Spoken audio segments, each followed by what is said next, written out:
ગુજરાતમાં તો ઓબ્વિયસલી સરકાર જ ભાજપની છે 28-29 વર્ષથી, એટલે ભાજપની સરકારને તો આમાં કેવું છે કે જમવાનું છે અને મોસાળમાં અને માં પીરસનારી જેવી વાત છે.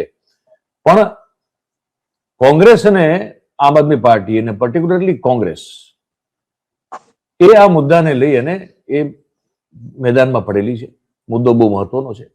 10 લાખ કે કદાચ એનાથી પણ વધારે મતદારોના નામ કમી કરવા માટેના ફોર્મ 7 ભરાણા છે. ચૂંટણીમાં આ બધી પ્રક્રિયા છે, એમાં ફોર્મ નંબર હોય, 6 નંબર હોય છે, એડ કરવા માટે હોય. મતદાર તરીકે તમારે નામ એડ કરાવવું હોય તો 6 નંબર ભરવું પડે, નામ કમી કરાવવું હોય તો 7 નંબર ભરવું પડે. હવે મારા માટે કોઈ 7 નંબર ભરી દે, મને ખબર ન પડે, નામ કમી થઈ જાય તો હું શું કરું? આવી ઘટનાઓ બધા દેશભરમાં થઈ રહી છે અને ગુજરાતમાં થઈ રહી છે. એને લઈ અને પ્લસ લગભગ 2,70,000 થી પણ વધારે અથવા એની આસપાસ ના નામ નવા ઉમેરવાની પણ પ્રક્રિયા જે છે એના ફોર્મ ભરાઈ ગયા છે. હવે કોંગ્રેસને ખબર પડી છે એટલે કોંગ્રેસ આ મુદ્દે લીગલ ફાઇટ, કાનૂની લડાઈ લડવા માટે જઈ રહી છે.